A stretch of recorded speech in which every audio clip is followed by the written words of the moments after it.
From virtual iftars to digital fatigue, this is Rooted Black Girls with Farah and Afnan. Sit back and ride out with us.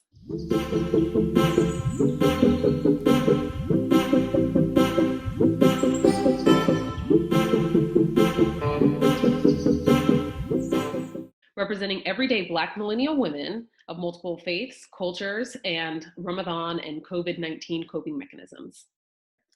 So today when we're recording, it is the third day of Ramadan. So I just wanted to kind of check in with you, Farah. How have you been doing?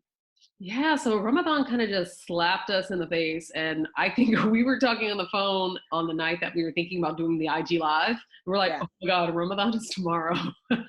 Oh. Yeah, and it came, and it's a blessed time, but we're definitely having to experience this during a pandemic, a global pandemic. And we're having to figure out ways to connect with people during this blessed month that we often are together and communal and making the choice of going to Tarawih or playing with our homies or talking with our homies. And so we are gonna have to figure out a way to stay connected, but also be kind to ourselves around not being able to get the full connection, and that this Ramadan is different, and God willing, inshallah, we'll have a different, experience in years to come. What about you, Afnan? Alhamdulillah, I think you said it really well. I've been struggling between, so first of all, I wasn't ready for Ramadan, let's be clear. Right. I thought I was prepared. Every year I'm like, I'm gonna be more prepared than last year. I'm gonna have a plan. It's gonna be great. And this year just really snuck up on me. Work actually got super busy, as a lot of corporations are trying to make sure they're standing in front of COVID concerns with safety and things of that nature. So work has kind of kicked up a notch when initially it was a little bit slower. And I'm also struggling between these two schools of thought, right? Which is, one, you don't have to be productive at this time, which I totally support. And then there's this other part of me that really wants to stay engaged. You and I talked, and that sometimes for Ramadan, I really like to cut back on how much music I listen to and how much social media I consume. But we have a full-blown podcast, right? I have a full social media channel that I'm trying to run on the side. And then for work, I have to be a little social as well. And so this is going to be the first Ramadan where I feel compelled to try to find a new balance between engaging and being kind of internal and reflective, like I would typically be for Ramadan. And so I'm still trying to find the balance, to be honest. And so that's just something I'm working on. Yeah, that's perfect for the guest that we're bringing on today, soon to be Dr. Douyon. She's actually going to come on and she's going to discuss coronavirus and how we're coping with it, in addition to Ramadan and how we're coping with that and COVID-19, and then also self-care systems to help us really take care of ourselves during this difficult time. So I hope you guys really enjoy this episode. We're going to bring on Dr. Douyon here, soon to be Dr. Douyon, as she graduates come this August. So without further ado, let's go ahead and bring her on here. Christina Douyon, please introduce yourself. We're so excited to have you today. Welcome. Hi, thank you so much. Hello, everyone. My name is Christina Marie Douyon, almost Dr. Douyon. I am a PhD in counseling psychology, graduate of Boston College. My specialties are issues of race, culture, identity, immigration, but above all of that, mental health broadly. You can follow me on Instagram. These lovely ladies are going to share my handle, and love to connect with you all. So I feel like right now is just a time where everyone is quarantined either by themselves or with family.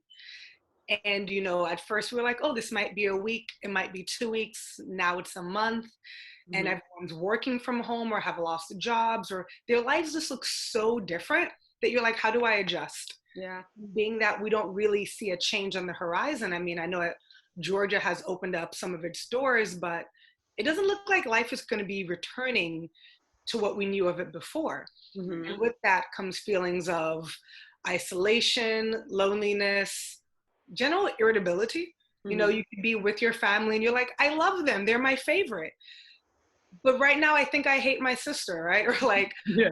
How did I end up marrying this person because they seem to exclusively irritate me? Yeah. Or you're finding these issues with people that you love and you don't know what to do about it. And then when you're alone, you're wondering, how did I end up being alone for so long? And was this a bad decision? Should I have gone to be with my family, assuming you had the choice?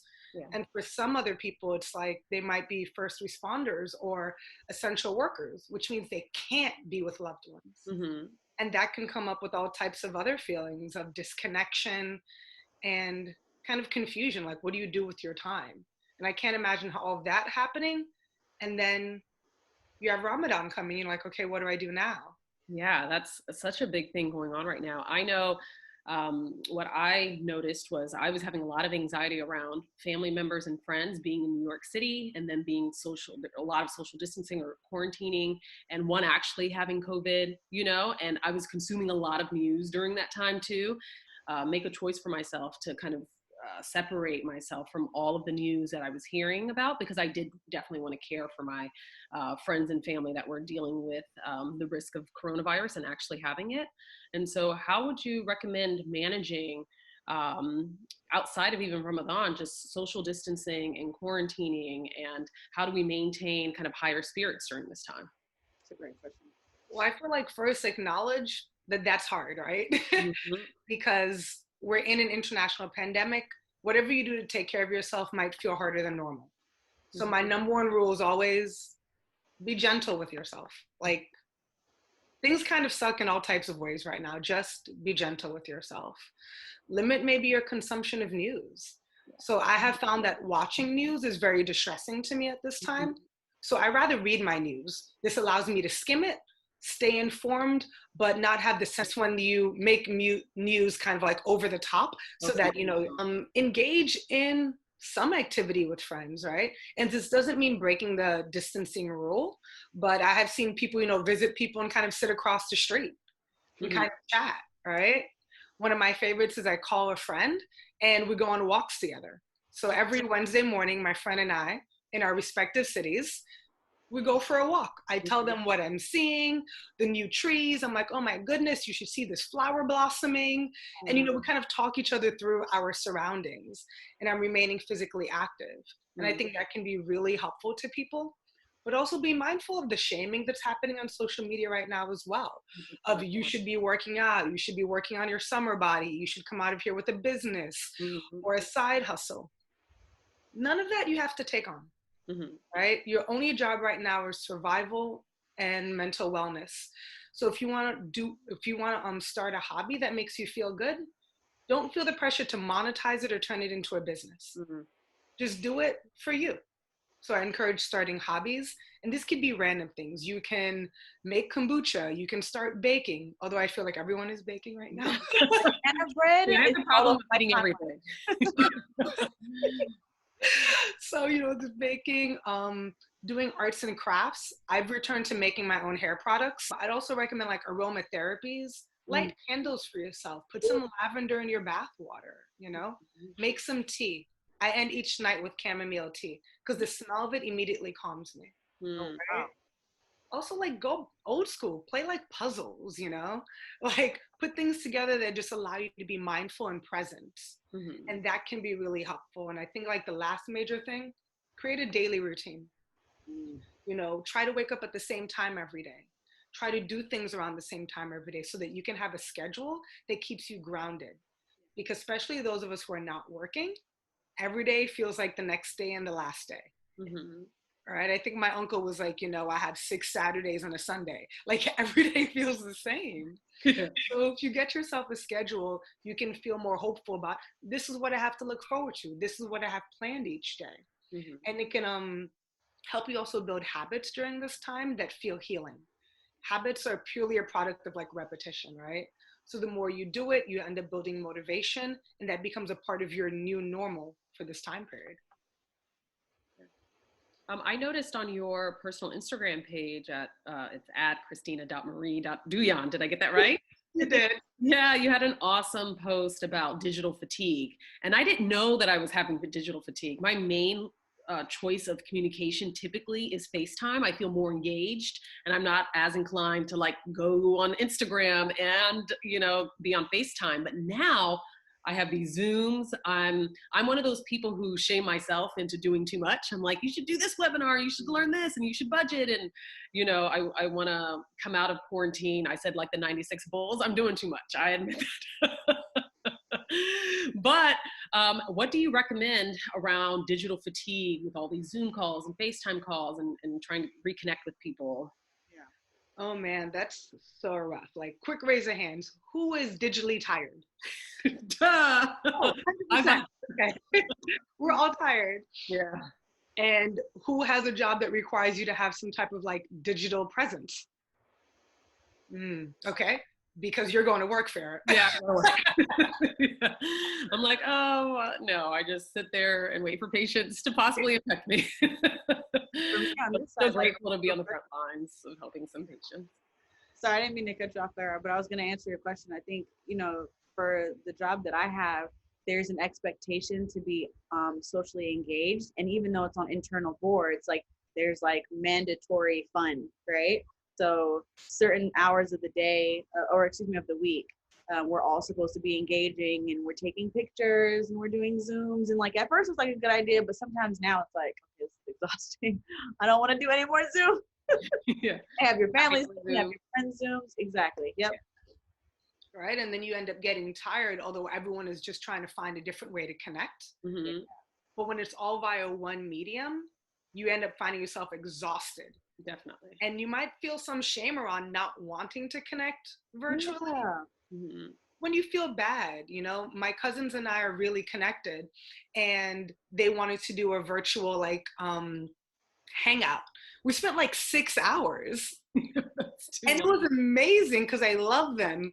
But I remember at the end, I wanted to get off the phone, not because I was done talking to them, but because I didn't want to look at the screen anymore. Mm-hmm. Right. And then that can feel shameful. Like you don't want to hang out with your family. Mm-hmm. Like they love you. Everyone's taking their time out to hang out virtually, and you just don't want to look at a screen anymore. You're tired. Your eyes might be watering, right? You might even feel a twitch and you're like, what's going on for me? Yeah.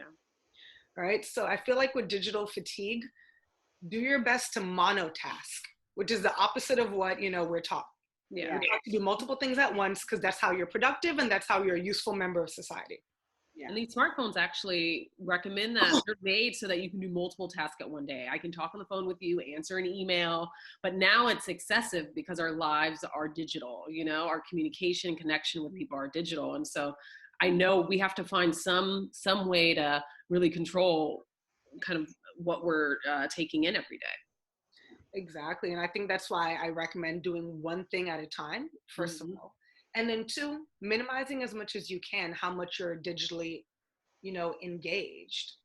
I know if you're at work and they're like, oh, let's all share like an activity or thing we're doing that's helping us stay sane during this time. I kind of want to say what helps me stay sane is if we don't do these things, right? And that can be really hard for people. Yeah. But it might mean advocating for yourself. Like, hey, if we're having a work meeting that we know is just like a self-care time or bonding time, can it be a stay off the screen time? Like, can we just email each other one thing really quickly? Sorry, what were you going to say? No, I said I love that idea. I really like that idea. I might definitely write that down, take that back to the boss. Like, so Dr. Douyon said. That's a good one. Yeah, because, you know, this idea is our employers want us to feel like they haven't forgotten us and they want us to feel connected and still have that same office vibe. Yeah. But I know at least for my office, when we had meetings, we were no longer working with clients. We were together. There was like pizza. We'd had a little side chatter, make a little joke, then get to, you know, the meeting stuff. But now we're all just staring at each other on Zoom and getting more updates about how, you know, the university is changing because of this. Yeah. That's not the healing experience that our employers want it to be. And it's not something that's helpful to us.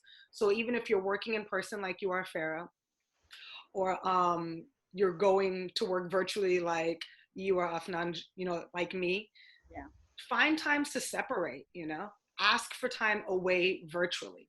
Ask that something actually be an email instead of a face call. Maybe call your friends like old school style. We did that earlier today. We did. I was like, I'm going to call you because I know we're going to have some like face-to-face time in a moment. And Farrah was one of my favorite FaceTime calls. She would FaceTime me, while driving. Should I have talked about that? Just on blast.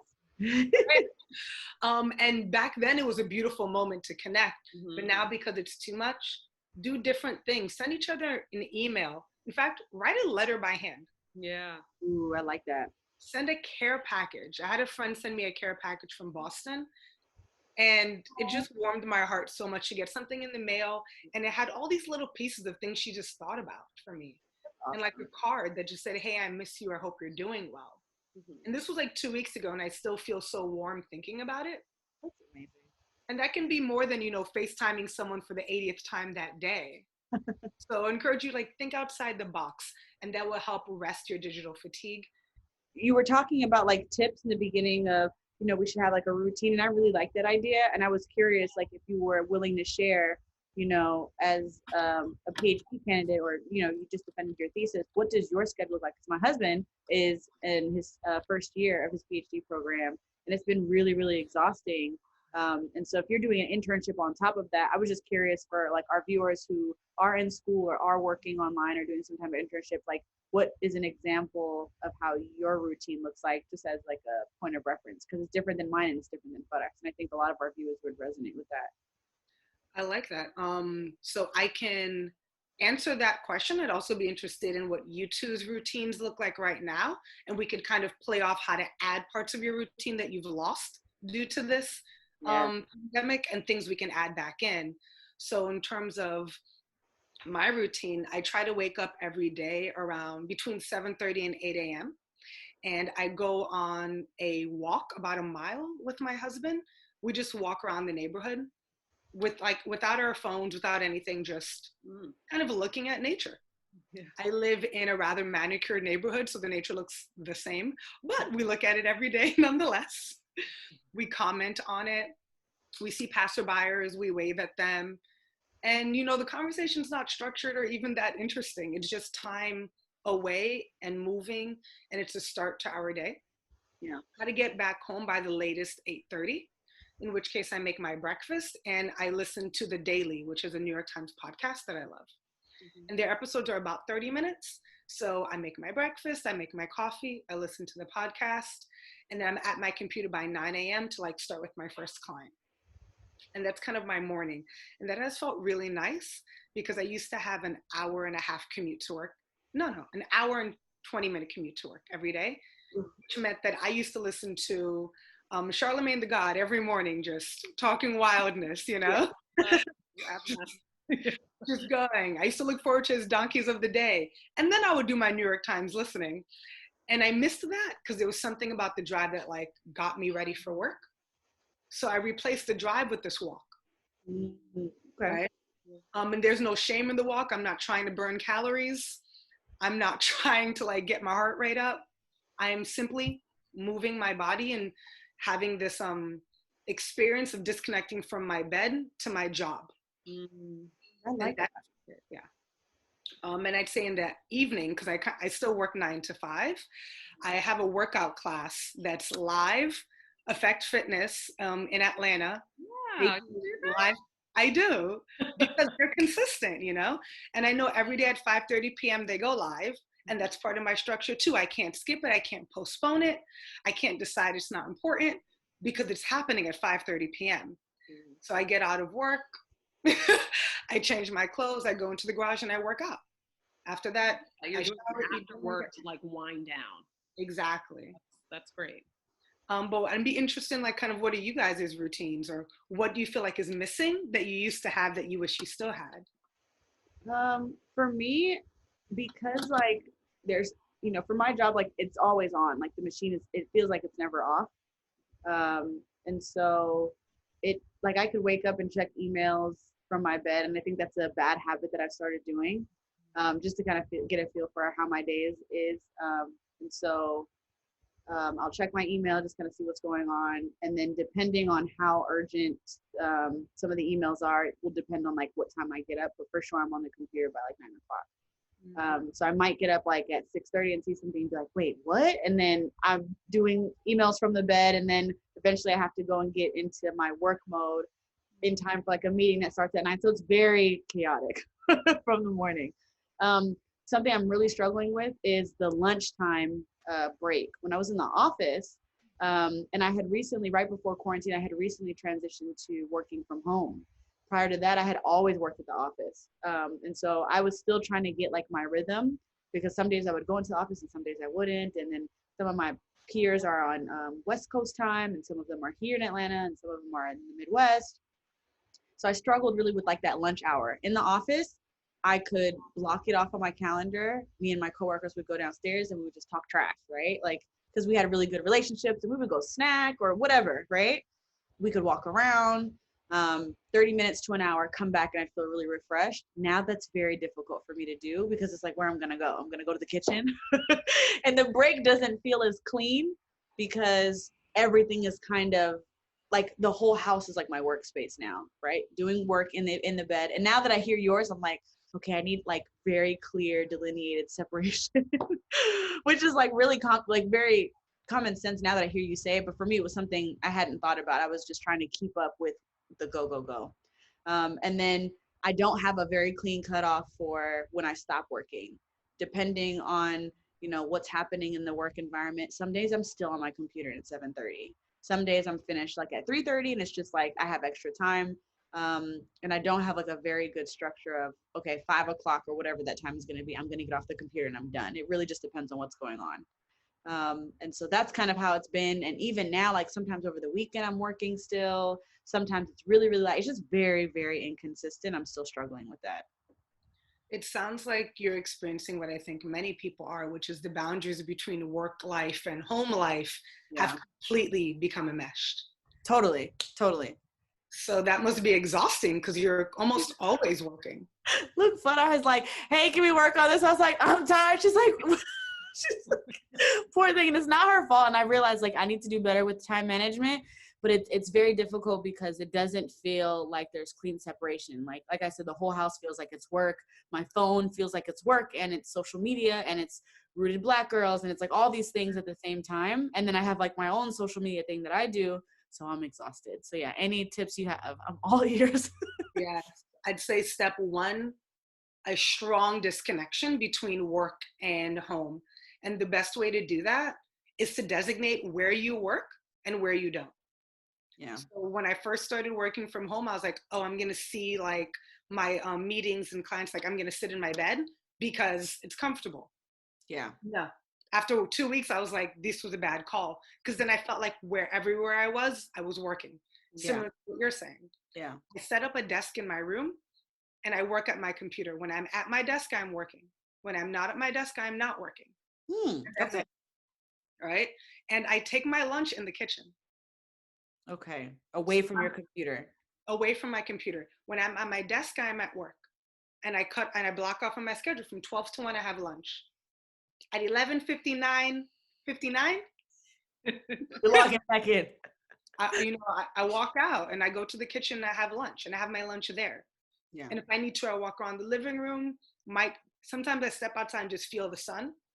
That vitamin D, right? So I just feel the sun. Yeah. I go back in and I spend the rest of my lunch in the kitchen. And if I want to relax, I might lay on my bed. And then, when my lunch hour is done, I then go back to my desk. And I think that if you were to find a place in your home that you're like, this is where I do work. It can be the kitchen table, it can be the living room, a corner of your bedroom, but it needs to be that's where you work, which means that when you wake up, that's where you answer your emails too. Yeah. Your phone is easy, but then it bleeds into the peace that you get when you're in your bed. Yeah. I imagine that when you get back in your bed at night, you don't feel peace.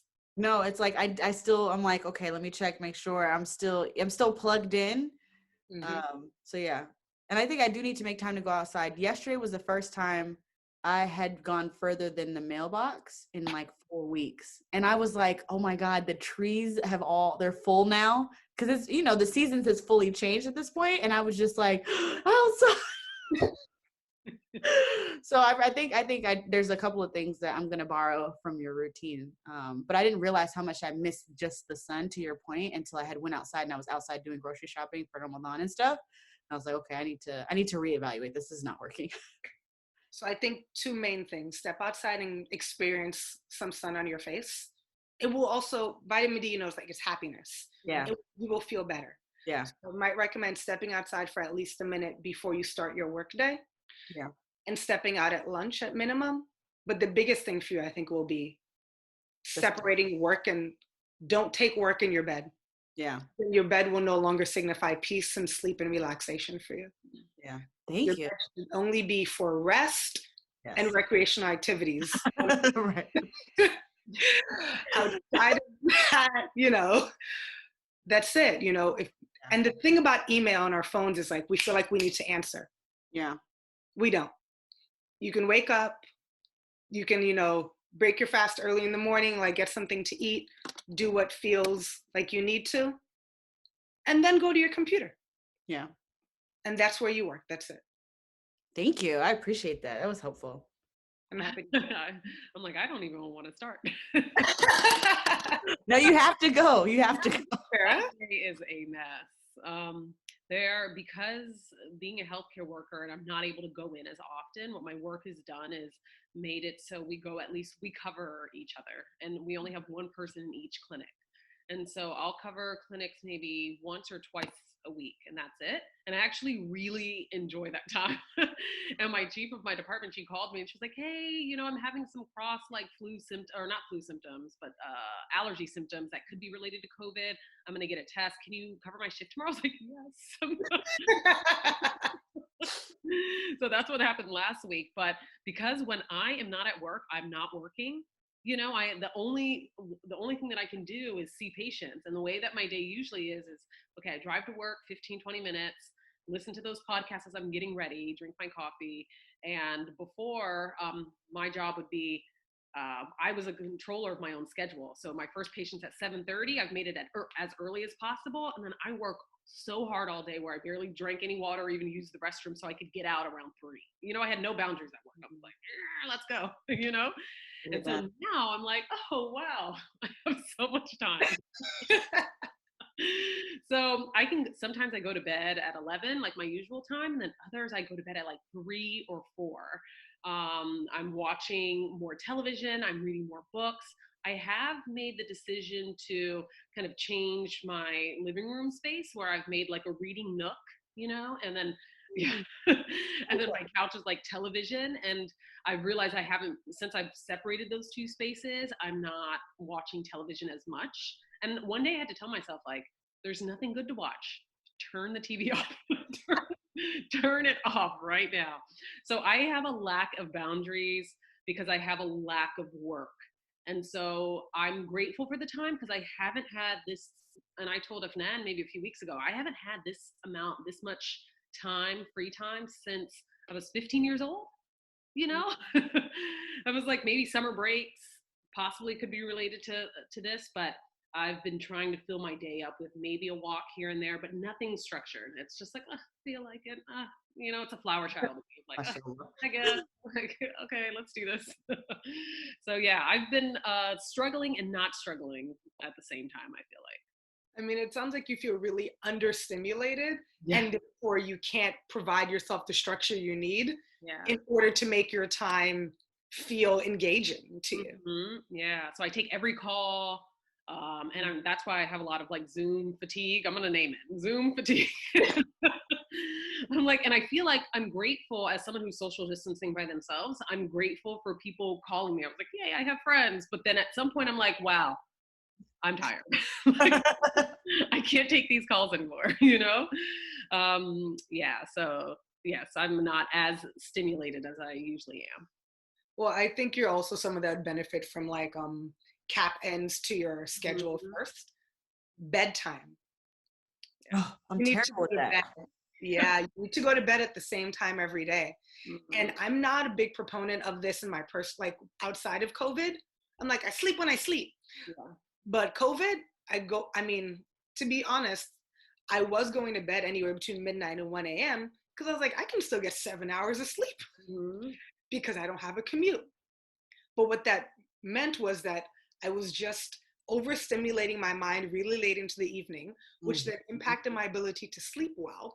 And although I had 7 hours of sleep, I never quite felt rested in the morning. Yeah. Yeah. That's it. You are saying a thing right there, sister. Okay.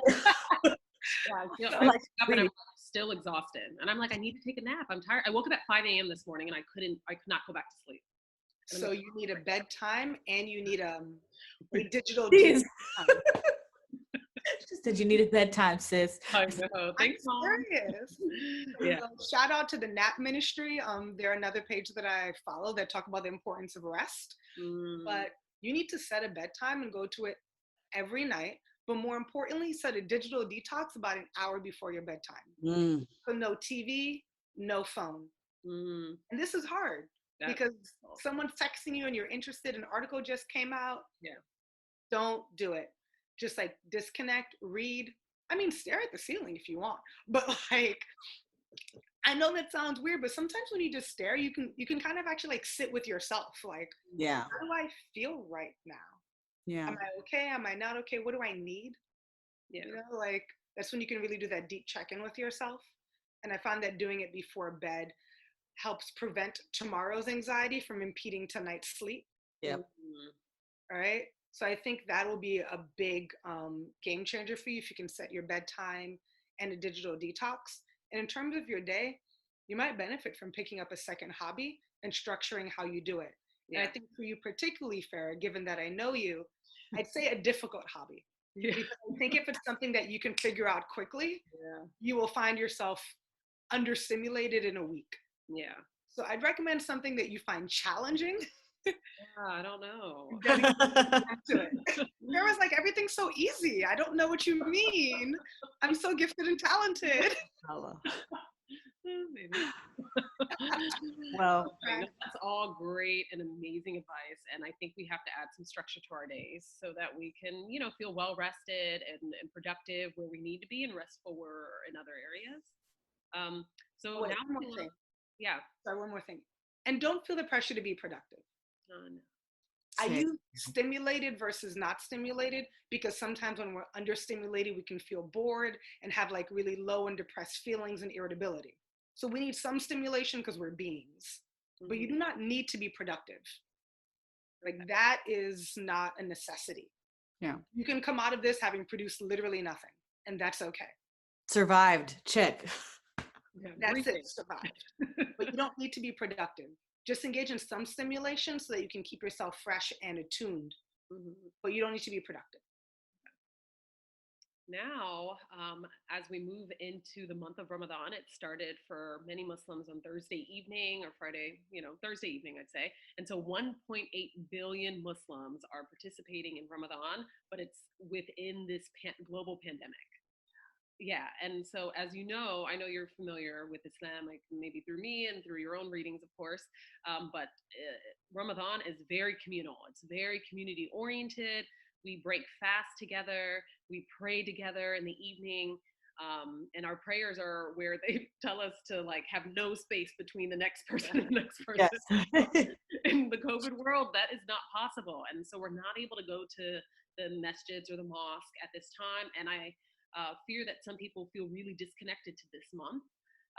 And so I'd love to hear kind of your feedback on how, with this religious holiday, do we stay engaged? And I know other faith communities have also gone through this with Easter and Passover. And so I know we're not alone here, but we'd love to hear your feedback. Yeah, for sure. Definitely. And it's also okay to like uniquely acknowledge how this is particularly impacting your religious community, right? Because the way Ramadan is celebrated is different than even Easter is celebrated or many other holidays. So when you think about the fact that this holiday involves a lot of community, a lot of family, I mean, a lot of presentness with self and other, a lot of like focused prayer. And now you're by yourself, maybe looking at your same family members that you've been with. Maybe your like meals or the way that you're breaking fast looks and feels different than it normally does. Like maybe a grandmother always makes it and now you're by yourself trying to recreate it and you're like, it doesn't taste the same. Listen, FaceTime to get the recipes, okay? That's what I've been doing. Right? And they're probably walking you through it and you're like, this isn't looking like the way you make it. Right? And that can be really challenging. So acknowledge that this holiday is going to feel different than previous ones. But it also does not set the trajectory for what all future Ramadans will be. Today, this month is an isolated experience that hopefully we as a nation, country, and Islam as a religion will not have to experience again. And it might be a time to kind of reflect on what are other things you can learn about yourself and your community through this period of distancing, right? In what ways can you find a presentness and a peace through prayer that can make this feel manageable? And that might be doing community service work or connecting with your community in different ways. It might mean maybe you make some meals and deliver it to people, right? That could be a way of connecting with your community, doing the service-oriented part where you're caring for others, but by having some distance. It could be doing prayer on your own because the digital fatigue feels like too much, right? It could be breaking fast via Zoom. And it won't be the same, but it's really nice sometimes when you have everyone who you would otherwise be breaking fast with, all just kind of yelling over each other constantly without clear direction and with no words being really said while you eat and remain confused as to how this is helping you feel connected. But it probably does because you're like, oh, great. None of us wait for the other person to stop talking before someone else starts. Yeah. That's first gen America. We don't listen to each other. Right, but a lot of communities, the communities of color in particular, their ways of communicating are different. Yeah. Right? It's not often this first person speaks, 3-second pause, second person speaks. No, not at all. It's normally everyone yelling with love at each other about something insignificant, but with lots of passion. Yeah. Hashtag yelling with love. That's a tweetable for sure. Yeah. Right. And so I think that's one of those incidences where maybe you do like Zoom in with your family and friends to break fast. And maybe you invite as many people as you can into your Zoom. Don't do it with just maybe your parents who are far away from you, but do it with as many people as you can, like build your community out into the Zoom. And take some time to kind of honor that you're able to participate in Ramadan right now. And that's not something everyone is able to do for various reasons, right? If you're still gainfully employed and able to purchase food so that you can like have any meals with your family, something to take note of, like, this is a positive thing for me, right?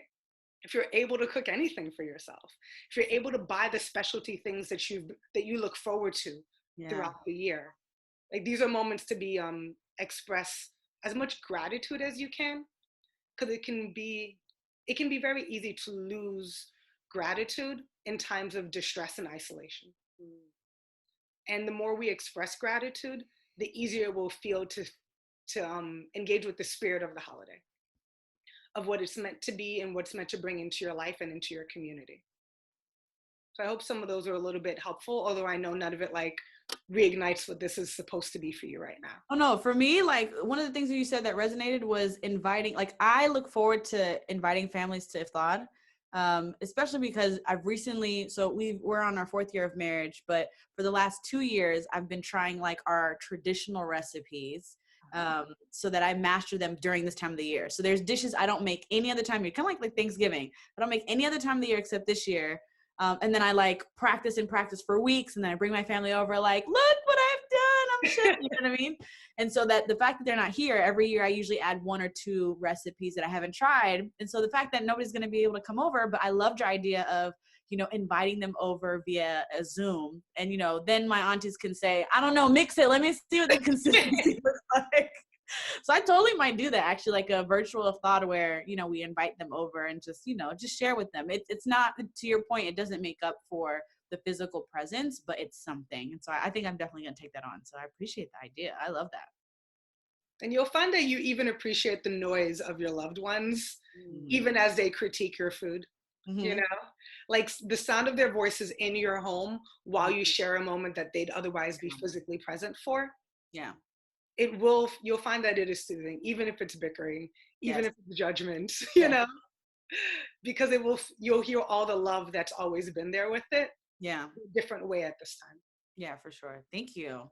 Yeah, and you're totally right about that. Like you miss the noise of the masjid and the kids running around and the option to pray tarawih or like go play basketball in the corner. It's just like every aspect of Ramadan has changed for us. And if anything, the month is about patience and perseverance. And so it's how do we use that during this time that's really having us to really tap into those spaces of patience and perseverance. This is like the ideal time to like really see how far we can go with it, but also be kind to ourselves. Yeah. Yeah. Yes. And I'd say also, I know that there's like religious leaders like will pray, right? And I know some of them are doing it via Zoom. Yeah. Feel free to do it like via not visual, like just like listen, Nice. like connect to the word and to yourself in that moment. Because if you're experiencing the digital fatigue, like looking at a screen and looking at your Quran, like this might just be a lot for you at once, right? And it might not feel as restful as you otherwise would want it to be. But if you can just listen, that can often feel like, okay, I'm now connected with the messages that are being given to me. Yeah. And that can feel different as well. Maybe just like headphones and then, but the screen is not engaging. Yeah. I love that. No, that's really great.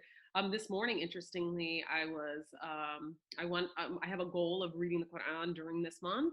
And so this morning, I was like, I kind of don't want to read this. I kind of want to hear it like I usually hear it, because we do a juz a night, which is like a section of chapters. And so today I listened to it on YouTube. And I was like, wow, this was really, granted, it was at 5:30 because I have no boundaries around time. I was like, this was really peaceful to just sit here and listen. And I told myself, like, you're not looking at your phone right now. You're just going to listen. And so I really enjoyed that moment. So it's nice when someone else says it, because it's like, okay, I can actually solidify this. This is something that's good and that I can use in my daily structure or my daily activities. There's something about just listening that forces you to focus differently. Oh, yeah. And you can be more present. I also encourage you to get dressed. Like, however you would normally dress, do the whole thing.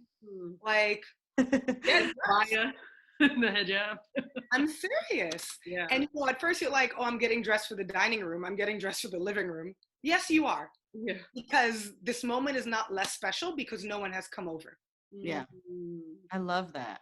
Yeah, that's true. I love that. I was nervous because Farah and I were talking a couple of weeks ago, and I was like, Farah, I haven't worn jeans in 4 weeks. And she's like, put them on, sis. You don't know how far you've gone if you haven't.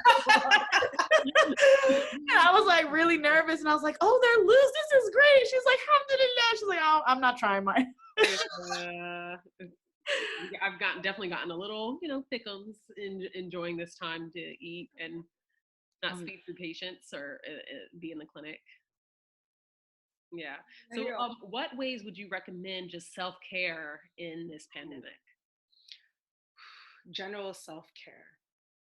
That one's can be kind of hard because I believe in like tailored self-care. So I'd always ask, like, what are things that I'd say first, maybe address your like love language. So there are 5 love languages. And if you're unfamiliar with these, it's by the Gottman Institute. I love Gottman. He's so awesome. Yes. 4 Horsemen. Oh, yes. Okay, we can chat. All right. So it's physical touch, words of affirmation, gifts, acts of service, and quality time. Oh, we got it right here. I have really poor memory, so everyone knows, which is why despite how many times I will talk about these things, I'm still like, which ones? Yeah. Anyways, so think about which one of these do you receive love the most in, right? How do you receive love? And that can be a place to kind of curb your self-care routine. So I'll give an example for myself. Physical touch and quality time are my top love languages, which are things that can be hard to do in isolation. So one, physical touch, I like work out and I hug myself, right? And I sleep with like heavy blankets, right? I mean, I have a partner, but not everyone does. And sometimes you just need to like hold on to yourself, right? or take extra time to take care of your body and self. So it means when you come out of the shower, take time to lotion your whole body, right? Assuming everyone's lotioning. Yeah, absolutely. Okay. No reason to be ashy for COVID. Absolutely. But take time and lotion your body. Like, do your nails, do your feet, right? Massage your scalp. Like, pay attention to your body and what it physically needs. Be attuned to the different movements and curves of it. In terms of quality time, this could be because I'm an only child, but I just need to be alone and hear quietness. And if I can just sit in silence, I can just think, and it feels like quality time with myself. If I go for a walk by myself, I'll just kind of look around, like, what am I feeling, thinking, experiencing? It's like a check-in with yourself, your best girlfriend, who is you. Yeah. But kind of interested, like, what do you guys is like love languages? Like, what do you feel, connects you to yourself best, or do you feel love through? My love languages are, I believe, words of affirmation and quality time. So I think words of affirmation is a really nice one, actually, because you can have conversations with yourself. Sometimes it's frowned upon in society to like affirm yourself or big up yourself, especially I think as women of color, we're told to be small in response to society because our bigness and our confidence can make others feel threatened. But I applaud words of affirmation as a love language. So that means you look Farrah dead in the mirror and you say whatever you need to hear. Like, girl, your curls are popping. Okay, I see you. All right, brows. Okay. All right. Like, I know. I will say, Farrah, though, inside secret, I've been trying to get my eyebrows as like thick and beautiful as yours, and the COVID has helped. Yeah, great. Thank you so much. I've had to conceal mine because they look ragged. But talk to yourself. Like, say what you need to hear, right? Like, and this is what I mean also by the getting dressed. Go to work, whether it's virtual or in person, and put on a really cute outfit. Yeah. And on your way out, look in the mirror and say, oh, I see you. Okay, who you going to work for? There's nobody else. What you doing? Maybe even play it up. Like, put on a really cute shoe, knowing no one will see your shoes, right? Like, just tell yourself what you need to hear. And if it feels hard to tell yourself, out loud, you look good today, you're really smart, you're doing a great job, then write yourself a letter as well. My favorite is to write myself letters in 6 months. So like write letters to my future self and sometimes to my past self, depending on what I need. And I'll date it, right? So that I know to read it in 6 months if I feel like I need to tell myself something in the future. And it would be like, hey, Christina, today you found out this and today you felt this. And what you really need to know is X, Y, and Z. And that you're trying your best and that you're doing a good job. And if it's not a good job, it's fine because it's your best. And that's all that matters. And tomorrow will feel better. And in a month will feel lighter. And in 4 months, you won't think about this. And in 6 months, you'll be stronger because of this. Right? I love that. Okay. I was like, who got some stamps? Oh, man, I love that. A great way to, connect with words of affirmation. You're telling yourself what you need, you're supporting yourself for the future, and you're giving yourself future words of affirmation. Because I'll say, for personal experience, when I've gone back and read my 6 months ago letters, I've almost brought myself to tears. I was like, okay, girl, you were really there with me. Like, we were spending quality time with ourselves. And I helped myself feel seen. Like, I was able to validate myself in retrospect. And it can be a really powerful experience. I love that. I never would have thought to send a message to your past self. The future I've thought about, but I am really interested, if I sit down, what would I say to my past self and how that would look? I love that. Yeah, when you talk to your past self, you almost develop what do you call a persona of almost like a mentor. Yeah. Or kind of like a mother, right? And while you can have a loving mother, everyone out there, like you can have a loving, supportive mother, it doesn't mean that they're saying exactly what you need to hear, the way you need to hear it, when you need to hear it. And if you don't have a loving, supportive mother, but maybe that person's trying their best, like you can mother your former self.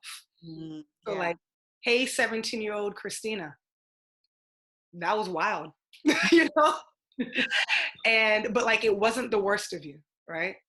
It wasn't the best of you, but it wasn't the worst of you. Here's how you've grown since then. And here's what I needed to know back then that I didn't. And I'll make sure maybe my daughter knows. Right? But kind of mother your younger self and give yourself what you needed. And when you read back on it in that moment or later, you will be hearing the words of affirmation that you've always wanted. Yeah. Afnan, what are your love languages? Yeah. After hearing, I think acts of service has been one of the emerging ones. Quality time for me when I was first coming out of school was really important because I went to school a little far away and I really just wanted to feel connected. But when I'm hearing from the both of you, I think acts of service has definitely climbed to the top. And so something that I've been doing is like 5 o'clock. What? I forgot my computer does that every hour. It's okay. I'm so sorry. Please. No, okay. I just was like, I know y'all heard that voice. Okay. What I was gonna say is, since we've been in quarantine, what I've realized is that acts of service is really my love language. I think when I was younger, it was definitely more quality time. But since we're always together these days, acts of service for myself has been really important. When I prioritize doing stuff like my deep conditioning or my nails or waxing or whatever it is to make me feel like my normal, right? So my Sunday, self-care routines are very important. And I've had to learn some of them because I would usually like go to get like my nails done. And now just even taking time to like, sit with myself and use my favorite lotion and just taking my time on those days of the week, that's really kept me sane. And the weeks that I forego that, literally it feels like my week is spiraling out of control. And as soon as I do that for myself, or I sit and have a really good meal and I'm just like, oh, I did this for myself with love, I always feel more centered. And so I think it's been difficult with COVID to try to do that when, kind of like we talked about before, like my routines are all over the place. But kind of through this conversation, it's helping me realize and become more intentional. And I think that's something I'm going to work on, is to do more of that, both for myself and then also, with my husband, since we're here together and, and observing Ramadan. So if you know what your self-care stuff is with regard to acts of service, prioritize. But yeah, so meet your languages. And I think for everyone out there who's listening, what is your love language? And find a way to meet it for yourself. And that is your self-care routine. That's the thing that's catered for you. That's the thing you're most likely to do. And the thing that is most likely to make you feel better. So the zeitgeist will tell you, do yoga, all these other things. That didn't work for me. And if it doesn't work for you, look inwards. What is your love language and how can you meet that for yourself? And if you're fortunate enough to quarantine with loved ones, how can maybe they help you meet it? Assuming that they're not also irritated and tired of looking at you. I just wanted to say thank you. This conversation was super informative. And then just a really great reminder of sometimes things that we know, but when life is getting busy and in this unprecedented time, is always like a great reminder to kind of get us centered and help us make the best out of a difficult situation. So we thank you here at Rooted Black Girls. We appreciate you. We would love for you to drop your handles and for you to kind of tell our audience where they can find you if they want to hear more about this. Of course. So my Instagram handle is at Christina.Marie.Douyon. So Douyon is Douyon. And I'm sure these lovely ladies will post it there too. Okay. Thank you so much. We appreciate you. We're going to go ahead and close it out. But if you guys are watching on YouTube, make sure you guys are following. And if you guys are listening on Spotify or Apple, make sure you check us out next week for our next episode. But until then, we'll see you later. Bye.